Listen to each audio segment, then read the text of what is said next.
ये बहुत ज़रूरी वीडियो है आपके लिए, आपके बच्चों के लिए, पूरे समाज के लिए, पूरे देश के लिए कि दुनिया में चल क्या रहा है। ध्यान से देखना। मैं इसमें आपको GM food, genetically modified food और जीएम क्रॉप्स के बारे में बताने जा रहा हूँ, तो ध्यान से सुनते हैं। USA, UK, Brazil, Italy, Spain, ये कुछ ऐसे देश हैं जो पूरे विश्व में जो कोरोना वायरस से होने वाली मौतों में सबसे आगे हैं। इसके पीछे एक बहुत बड़ा सच है जो मैं आपको बताने वाला हूँ। ये वो देश हैं जिन्होंने विज्ञान के क्षेत्र में इतना विकास कर लिया कि टेक्नोलॉजी को फसलों और खाने की चीज़ों में भी घुसा दिया, और इसी का नतीजा है आज हर दिन एक नई बीमारी का आक्रमण इन देशों की जनता को झेलना पड़ता है। तो यही मैं आपको बताने जा रहा हूँ इस वीडियो में। और आपने शायद कुछ लोगों ने नाम सुना भी हो या कुछ ने नहीं सुना हो, जिसको बोलते हैं GM food, genetically modified food या जेनेटिकली मॉडिफाइड क्रॉप, यानी कि फसल। तो अब मैं बताता हूँ ये क्या होता है। जीएम क्रॉप क्या होती है? जीएम क्रॉप मतलब जेनेटिकली मॉडिफाइड क्रॉप, मतलब ऐसी फसल जिनकी जीन्स को प्राकृतिक जीन्स से अलग बनाया जाता है और इसमें किसी दूसरे प्लांट का या एनिमल का जीन यानी कि डीएनए मिक्स किया जाता है, जिससे कि उपज बढ़ाई जा सके, किसी भी बीमारी के खिलाफ रोग प्रतिरोधक क्षमता पैदा की जा सके उस फसल में। लेकिन ऐसा करने से कभी नहीं सोचा गया था कि जो नुकसान भविष्य में होंगे उसका भुगतान क्या होगा, और इसका नुकसान उसको होता है जो इसको खाता है। इसके बारे में आपको कोई नहीं बताता। आज मैं आपको पूरी जानकारी देने के लिए ये वीडियो बना रहा हूँ। जेनेटिक इंजीनियरिंग की खोज 1972 में स्टैनले कोहन और हर्बर्ट बॉयर ने सबसे पहले की थी। उसके बाद धीरे धीरे जेनेटिक मॉडिफिकेशन की तरफ वैज्ञानिकों ने कदम बढ़ाने शुरू कर दिए। 80 और 90 के दशक में जब विश्व में जनसंख्या वृद्धि बढ़ रही थी, तब लोगों के सामने एक संकट आया था, खाने का संकट। और उस टाइम ज़्यादा पैदावार करने के लिए ही लोगों ने ज़्यादा से ज़्यादा इंसेक्टिसाइड, पेस्टिसाइड और केमिकल फर्टिलाइज़र का इस्तेमाल शुरू कर दिया। और आपको सबको मालूम है कुछ ही समय के अंदर लोगों को इसका साइड इफ़ेक्ट भी आया। आपको पता है ना, पंजाब में आज भी कैंसर के नाम से एक ट्रेन चलती है जिसमें क्लियरली बोला गया कि कैसे फसलों पर स्प्रे की वजह से, पेस्टिसाइड की वजह से लोगों को बीमारियां हो रही हैं। उस वक्त 80 और 90 के दशक में जब ये सब शुरू हुआ था, तो वैज्ञानिकों ने अपने शोध कार्य में पाया कि यदि ऐसी फसलें बना दी जाएं जो जेनेटिकली मॉडिफाइड हों और इंसेक्ट रेजिस्टेंट हो, यानी कि कीड़े उस पर आक्रमण ना कर पाएँ, उससे पैदावार भी ज़्यादा होगी और आसानी से फसलों की पैदावार को तो बढ़ाई जाएगा, साथ ही फसलों के नुकसान को भी रोका जा सकता है जो कीड़े मकोड़ों के कारण हो रहा था। और इसका नतीजा सन 1992 में पहली बार जेनेटिकली मॉडिफाइड टमाटर के रूप में आया। एक ऐसा टमाटर पैदा किया गया जिसमें मछली की जीन मिक्स करके तैयार किया गया था। उसके बाद 1995 में कॉर्न और सन 2000 में गोल्डन राइस और ऐसे बहुत से फल, सब्जियां, अनाज तैयार कर दिए गए जो कि जेनेटिकली मॉडिफाइड थे। अब जिन फल और सब्जियों पर पहले जहर का छिड़काव किया जाता था जिससे कीड़े मर जाते थे, लेकिन अब तो बड़ी बड़ी कंपनियों ने फायदे के लिए ऐसी टेक्नोलॉजी विकसित कर दी जिससे पूरी फसल ही जहरीली हो गई, और आज यही जहर हमारे खाने के बीच में एक बड़ा हिस्सा बन चुका है।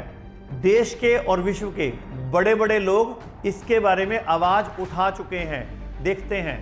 तबाही और हादसों के इतने मंजर देखने के बावजूद हम एक ऐसे हादसे की तरफ लगातार बढ़ते जा रहे हैं जिसके सामने अब तक के सभी हादसे बौने पड़ जाएंगे, क्योंकि धरती पर रहने वाला कोई भी प्राणी इस नए हादसे के घातक असर से खुद को नहीं बचा पाएगा। तेजी से अपने कदम फैलाता यह नया हादसा बीमारियों से लड़ने की हमारी ताकत को ही खत्म कर सकता है। दिमाग, लिवर, किडनी, दिल और आंतों जैसे हमारे कई महत्वपूर्ण अंग इस नए हादसे की चपेट में आ सकते हैं। ऐसी कई नई बीमारियां पैदा हो सकती हैं जिनके बारे में अभी हमें कुछ भी नहीं पता है। यह नया हादसा किसी डरावनी फिल्म की कहानी का कोई हिस्सा नहीं है। यह तो एक ऐसा सच है जो पिछले कोई 20 सालों से दुनिया के कई देशों में लोगों की सेहत और पर्यावरण के लिए एक बड़ा खतरा बनकर उभर रहा है। भारत के लोगों की सेहत और उनका खाना इस नए हादसे का अगला निशाना है। आप मुझ पर बेवजह डर फैलाने का इल्जाम भले ही लगा लें, लेकिन सच तो यह है कि एक लंबे अरसे से जेनेटिकली मॉडिफाइड यानी जीएम फूड के नाम पर कुछ मल्टीनेशनल कंपनियां हमारी थाली में जहर परोसने का एक गहरा षड्यंत्र रच रही है। हमारे खाने को अपनी बेतहाशा आमदनी का जरिया बनाकर वो अपनी तिजोरियां भरना चाहती है। समय रहते अगर हमने कुछ ठोस कदम नहीं उठाए तो उनकी ये चाल हमारे खाने को हमारी जान का सबसे बड़ा दुश्मन बना सकती है। लोग समझते हैं हम शाकाहारी, जाके सब्जी खरीदते हैं, टोमेटो खरीदते हैं और टोमेटो में मच्छी का जीन्स उसमें चला गया या बैंगन में बिच्छू का जीन्स उसमें लगा देते हैं। तो ये आदमी के साथ एक तरह का धोखाधड़ी हो गया। इसको सख्त विरोध करना चाहिए। लोगों का ग्रीड है, जो ग्रीड से ज़्यादा पैसा बनाओ, जल्दी बनाओ, इस तरह का ये एक लोभ के वजह ये लोग ऐसे काम में लगे हुए हैं।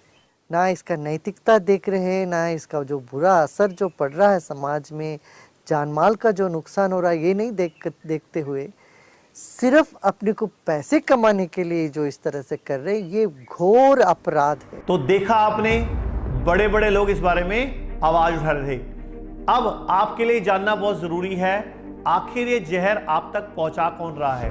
तो इसमें सबसे पहला नाम आता है मोजेंटो, बायर, सिंजेंटा और ड्यूपॉन्ट जैसी कुछ बड़ी बड़ी कंपनियां जो आपकी थाली में जहर परोसने का काम कई सालों से कर रही हैं। और यदि इतिहास में जाकर देखें तो बायर ही वो कंपनी थी जो सेकेंड वर्ल्ड वॉर के टाइम पर हिटलर के गैस चैम्बर के लिए जहरीली गैस बनाया करती थी, जिसमें हिटलर लोगों को मारता था। और ऐसा ही कुछ मोजेंटो के इतिहास के साथ भी है। वियतनाम वार के समय अमेरिका ने जिस जहरीली गैस एजेंट ऑरेंज का इस्तेमाल किया था, उसका उत्पादन करने वाली कंपनी मोजेंटो ही थी।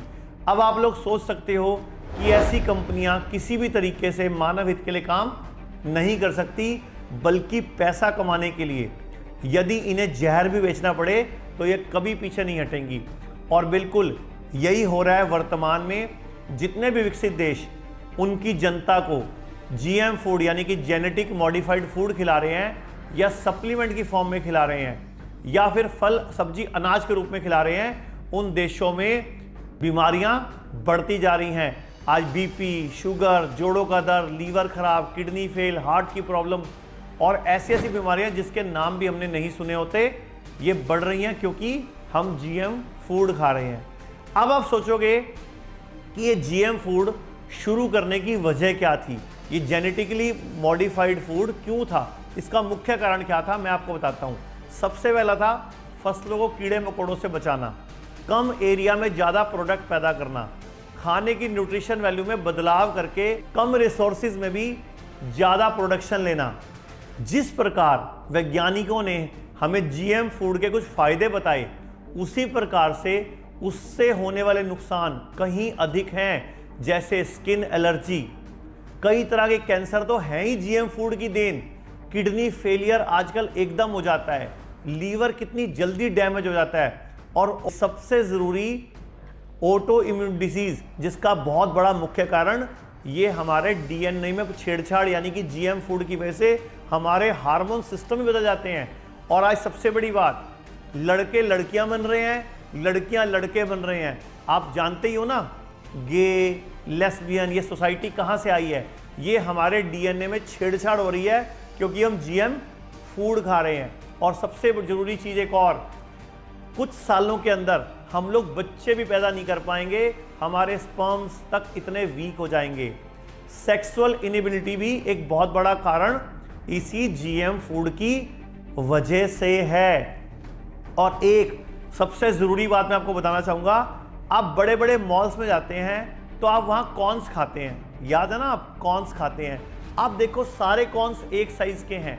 आप सोचो ये कॉर्न्स वो कॉर्न्स नहीं है जो बाजार में हम घर में मक्की खाते थे, ये जीएम कॉर्न्स हैं। यही मैं आपको बोलना चाहूँगा, बहुत सारी ऐसी चीजें जो पैकेट बंद आप खा रहे हो वो अब जेनेटिकली मॉडिफाइड हैं और ये हमारे शरीर के लिए, हमारे परिवार के लिए, हमारे घर के लिए, हमारे समाज के लिए, हमारे राष्ट्र के लिए दुश्मन हैं। एक ऐसे समय जब दुनिया के कई देश जीएम फसलों और जीएम फूड्स के लिए अपने दरवाजे बंद कर रहे हैं, वहीं भारत में दर्जनों की संख्या में फसलों और सब्जियों में तरह तरह के जीन डाले जा रहे हैं। इसकी सिर्फ एक ही वजह है और वो ये कि देश के ज्यादातर लोग ये भी नहीं जानते कि जीएम फूड्स क्या हैं और उनकी सेहत पर इनका क्या असर पड़ सकता है। लोगों में जागरूकता की कमी और सरकारी तंत्र में फैले भ्रष्टाचार का फायदा उठाकर बायोटेक कंपनियां हमारे देश में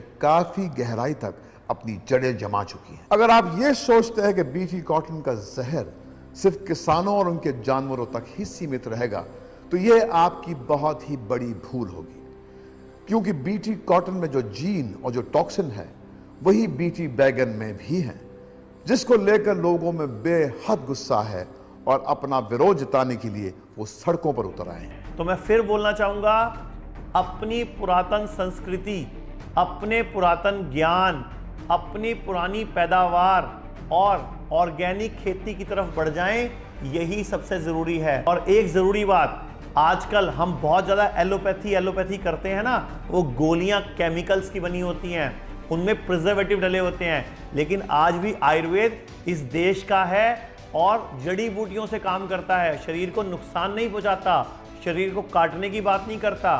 तो मैं सबको बोलना चाहूंगा, ये जो खतरा है जीएम फूड वाला, इसके बारे में पूरे देश को अवगत कराएं। इस वीडियो को पूरा शेयर करें।